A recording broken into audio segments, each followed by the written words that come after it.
जय श्री हरि, जय माता महालक्ष्मी। आज आप सुनेंगे भाद्रपद पूर्णिमा की महिमा और उसकी अद्भुत व्रत कथा।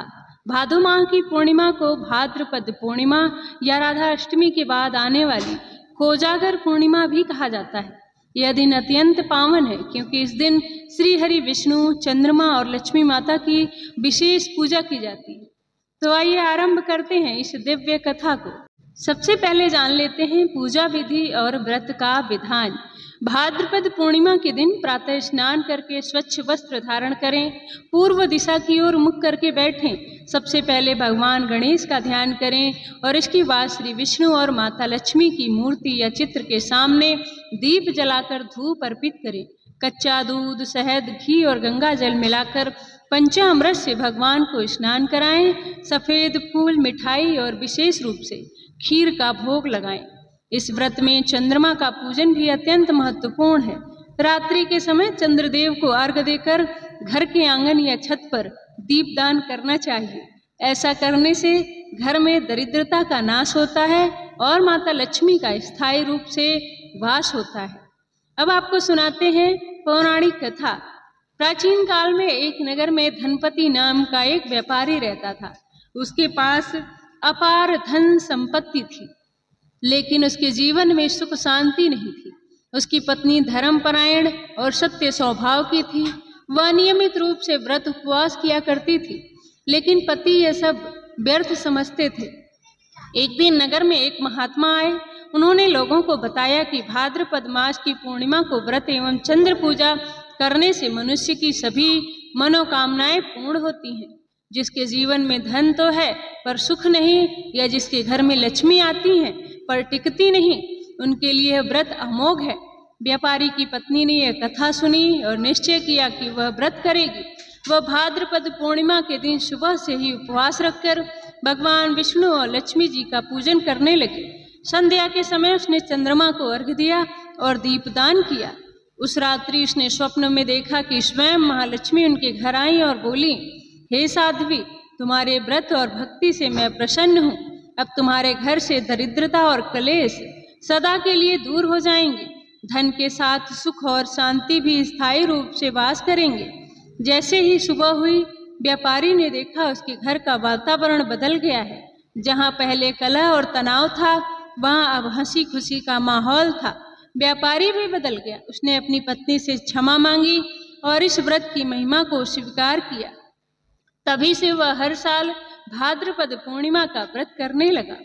श्रोताओं, आज भाद्रपद पूर्णिमा के दिन साल का आखिरी चंद्र ग्रहण लग रहा है, जो हमारे देश में भी दिखाई देगा। चंद्र ग्रहण की जो घटना है उसे वैज्ञानिक खगोलीय घटना मानते हैं। जिस दौरान सूर्य और चंद्रमा के बीच पृथ्वी आ जाती है, उस समय चंद्र ग्रहण लगता है।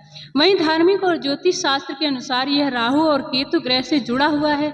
इसके पीछे एक बहुत ही अद्भुत और प्रचलित पौराणिक कथा आती है।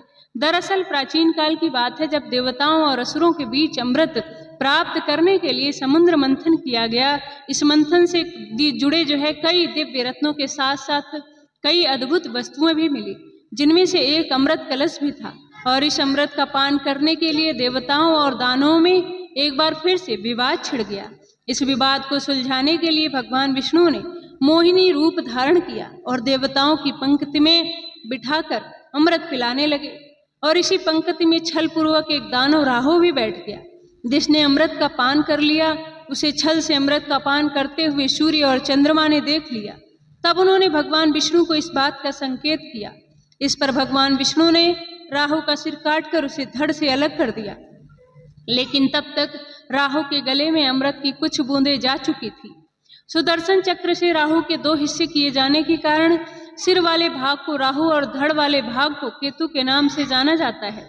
मान्यता है कि इस घटना से राहु सूर्य और चंद्रमा को अपना शत्रु मानने लगा, क्योंकि उसने अमृत पी लिया था।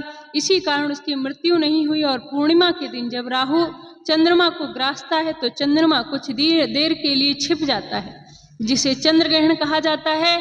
और सिर और धड़ अलग होने से पहले इस दानव नाम के स्वर भानु था। और ज्योतिष शास्त्र में राहु को छाया ग्रह के नाम से भी जाना जाता है। ग्रहण के समय जो राहु और केतु की इस कथा का रसपान कर लेता है, उस पर ग्रहण का दुष्प्रभाव नहीं पड़ता। श्रोताओं, आज के दिन ये भी मान्यता है कि श्रीमद् भगवद गीता का 7वां अध्याय बहुत ही पवित्र अध्याय है। इसको श्रवण मनन करने से सारे पाप दूर होते हैं। तो आइए भगवान श्री कृष्ण का ध्यान करते हुए सुनते हैं पवित्र 7वां अध्याय। भगवान श्री कृष्ण अर्जुन से कहने लगे, हे पार्थ, अन्यन प्रेम से मुझ में आसक्त चित्त और अन्यन भाव से मेरे परायण होकर योग में लगा हुआ तू जिस प्रकार से संपूर्ण बल ऐश्वर्य आदि गुणों से युक्त सबके आत्म रूप को संशय रहित जानेगा, उसको सुन।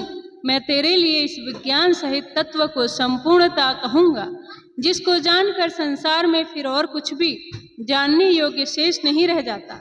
हजारों मनुष्यों में से कोई एक मेरी प्राप्ति के लिए यत्न करता है, और उस यत्न करने वाले योगियों में भी मैं कोई एक मेरे परायण होकर मुझको तत्व से अर्थात यथार्थ रूप से जानता है। पृथ्वी, जल, अग्नि, वायु, आकाश, मन, बुद्धि और अहंकार भी इस प्रकार से यह 8 प्रकार से विभाजित मेरी ही प्रकृति है। यह 8 प्रकार के भेदों वाली तो अपरा अर्थात जड़ प्रकृति है। और हे महाभाव, इससे दूसरी को जिसको यह संपूर्ण जगत धारण किया जाता है, मेरी जीव रूपा परा अर्थात चेतना प्रकृति जान। हे अर्जुन, तू ऐसा समझ कि संपूर्ण भूत इन दोनों प्रकृतियों से ही उत्पन्न होने वाले हैं, और मैं संपूर्ण जगत का प्रभाव तथा प्रलय हूँ, अर्थात संपूर्ण जगत का मूल कारण। हे धनंजय, मुझसे भिन्न दूसरा कोई परम कारण नहीं। यह संपूर्ण जगत सूत्र है, सूत्र के मणियों के समान मुझ में गुथा हुआ है। हे अर्जुन, मैं जल में रस, चंद्रमा और सूर्य में प्रकाश हूँ, संपूर्ण वेदों में ओमकार हूँ, आकाश में शब्द और पुरुषों में पुरुष तत्व हूँ। मैं पृथ्वी में पवित्र गंध और अग्नि में तेज हूँ, और संपूर्ण भूतों में उनका जीवन और तपस्वियों में तप हूँ। हे अर्जुन, तू संपूर्ण भूतों का सनातन बीज मुझको ही जान। मैं बुद्धिमानों की बुद्धि और तेजस्वियों का तेज हूँ। हे भरत श्रेष्ठ, मैं बलवानों की आसक्ति और कामनाओं से रहित बल अर्थात सामर्थ्य हूँ, और सब भूतों में धर्म के अनुकूल अर्थात शास्त्र के अनुकूल काम हूँ। और जो भी सत्व गुण से उत्पन्न होने वाले भाव हैं और जो रजोगुण से उत्पन्न होने वाले भाव हैं, उन सबको तो मुझसे ही होने वाले हैं, ऐसा जान। परंतु वास्तव में उनमें मैं और वे मुझ में नहीं। गुणों के कार्य रूप सात्विक, राजस और तामस, इन तीनों प्रकार के भावों से यह सारा संसार प्राणी समुदाय मोहित हो रहा। इसलिए इन तीनों गुणों से परे मुझ अविनाशी को नहीं जानता, क्योंकि यह अलौकिक अर्थात अति अद्भुत त्रिगुणमयी मेरी माया बड़ी दुस्तर है। परंतु जो पुरुष केवल मुझको ही निरंतर भजते हैं, वे इस माया को उल्लंघन कर जाते हैं, अर्थात संसार से तर जाते हैं। माया द्वारा जिनका ज्ञान हरा जा चुका है, ऐसे असुर स्वभाव को धारण किए हुए मनुष्यों में नीच दूषित कर्म करने वाले मूढ़ लोग मुझको नहीं भजते। हे भरतवंशियों में श्रेष्ठ अर्जुन, उत्तम कर्म करने वाले अर्थात सांसारिक पदार्थों के लिए भजने वाले अर्थात संकट निवारण के लिए भजने वाले जिज्ञासु अर्थात मेरे यथार्थ रूप से जानने की इच्छा से भजने वाले और ज्ञानी, ऐसे 4 प्रकार के भक्तजन मुझको भजते हैं, जिनमें नित्य मुझ में एकाकी भाव से स्थित अन्यन प्रेम भाव वाला ज्ञानी भक्त अति उत्तम है। क्योंकि मुझको तत्व से जानने वाले ज्ञानी को मैं अत्यंत प्रिय हूँ, और वह ज्ञानी मुझे अत्यंत प्रिय है।